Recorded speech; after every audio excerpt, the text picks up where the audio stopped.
perspective as we were watching 2023 go through. While Luke has certainly gotten a lot of attention across in terms of balance patches, Onyx is something that I think has been a staple by a very select few top players that constantly get top 4 for this very reason, as Volst is getting blasted by Sandstorm's cannon, and yet just hasn't received the same level of nerfs that other characters have had. And I think that as that's happening, more and more people are being like, okay, well, if Experience is doing it, and Snowy is doing it, then you might as well just make it a staple of R2's team as well. And there's Sandstorm with that first knockout on the neutral signature, and Boomie getting that second knockout on Mojakin as well, with that downlight side air. I 100% agree with Experience. Said it on the pre-show that Cross and Onyx are 2 of the top 3 2v2 legends. I love this comp. I've been saying that for a long time. I think this is a great comp for Boomie and Sandstorm to run, virtually anybody to run. And, you know, they're not coming out of the gate as dominant as I quite would have expected. Maybe that'll change up in game 2, but at least for right now, Mojakin and Volst are holding on. Right, well, and that's what I was talking about, right? Volst is a name I've casted before. I've seen top 32s before. When Shibi was talking about those previous Moose Wars tournaments, they were in top 32, right? These are players who have been grinding in doubles and have teamed with each other before, and it's going to take any no matter what skill level that you're at, game 1 tends to be the one where it's like the most up in the air because they're still watching and reacting to what they're doing. But I will say, yeah, with Boomie stock going down right there, that, misses the follow-up, but with the neutral signature Volst and Mojakin with the team combos on a team like Boomie and Sandstorm are even up the stocks, although it's only even in numbers.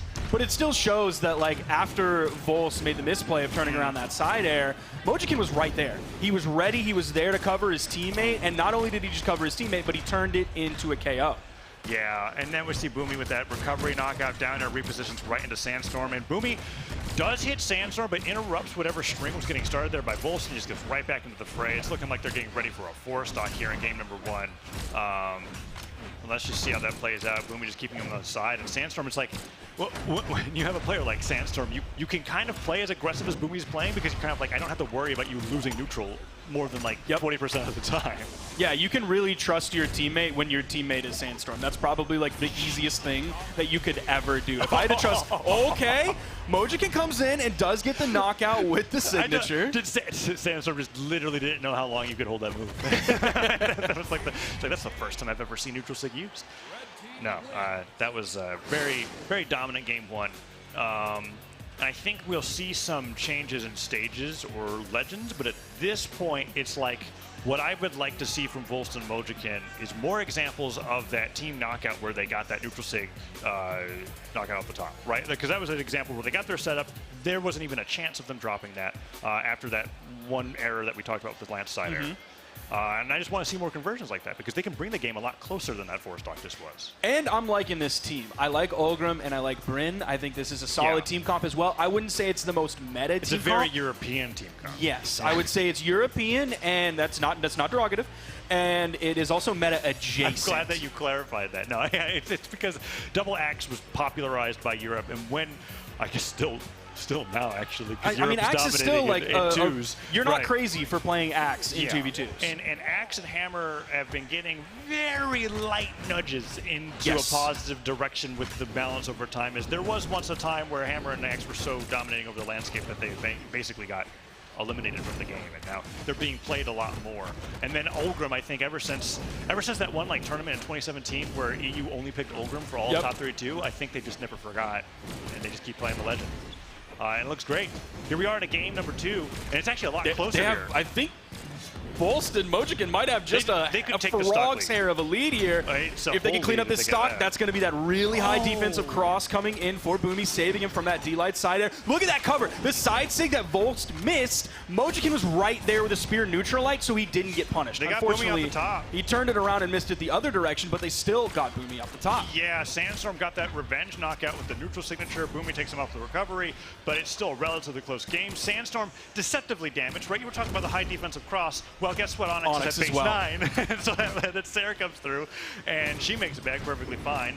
That team combo not working out from the angle of the Lance downlight coming through, but Volst and Mojakin are holding their own quite well. Yeah, they're doing a great job this game. They're very close to knock out Sandstorm. Mojakin being very careful with how he chooses to initiate. There's a little bit of a misplay from Volst and Mojakin as Volst actually put out some team damage on his teammate, giving Boomie a little bit more damage, but you can still see the thought is there to constantly save your teammate. And that's what I like to see from the best 2v2 teams. Yeah, the issue here I'm seeing in game number 2, for if we're Volst and Mojakin fans, which we have to be for this set, is that Volst really gave up that huge lead that he had at the very start. I think he was the least damaged player, lost an incredibly early stock to a team combo from Sandstorm and Boomie, and then hasn't been able to make it back.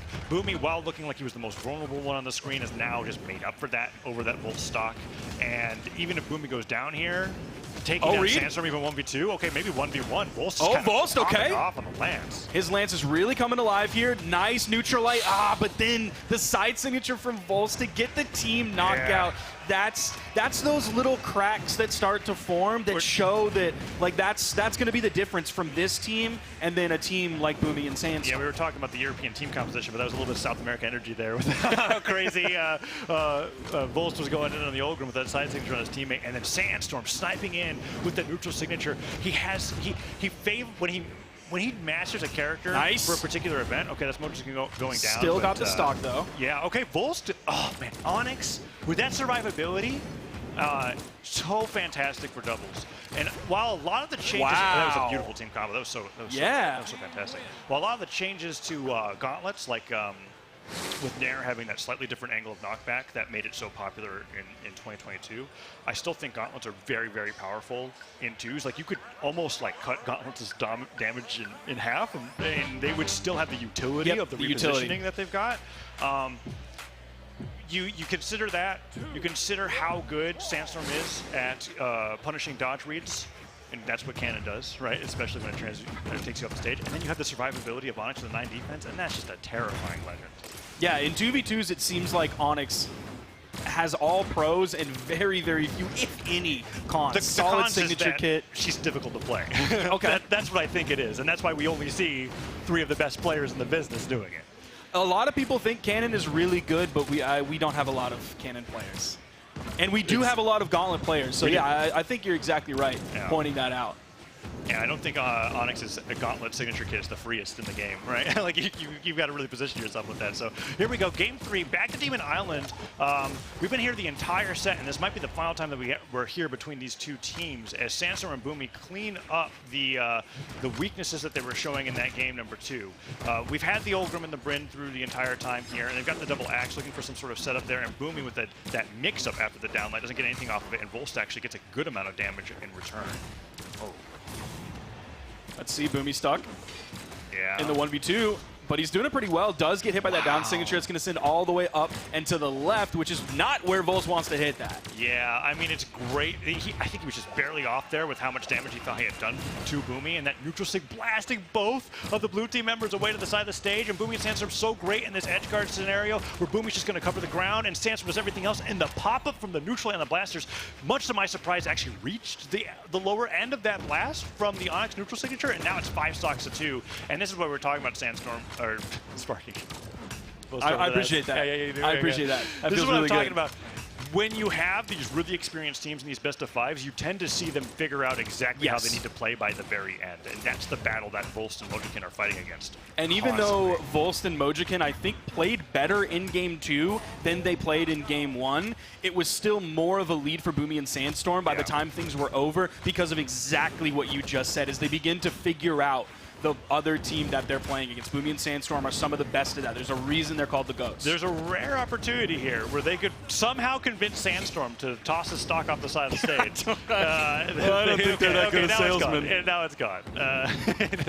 There's literally like, Sandstorm, but what if? A little bit of a miss from Boomie there on the neutral signature. Volst gets back in. He gets under the neutral sig from Boomie, but Sandstorm is right there to pick him up, get the KO, and send him down into the elimination bracket with a 3-0. Literally ripped off the light attack key from their keyboards there at the end, and they were like, we are only going to be using signatures to cover this, and worked out beautifully there. There's quite nice synergy between how Boomie likes to play that grounded game with the blasters. You already have like that really heavy grounded heavy playstyle.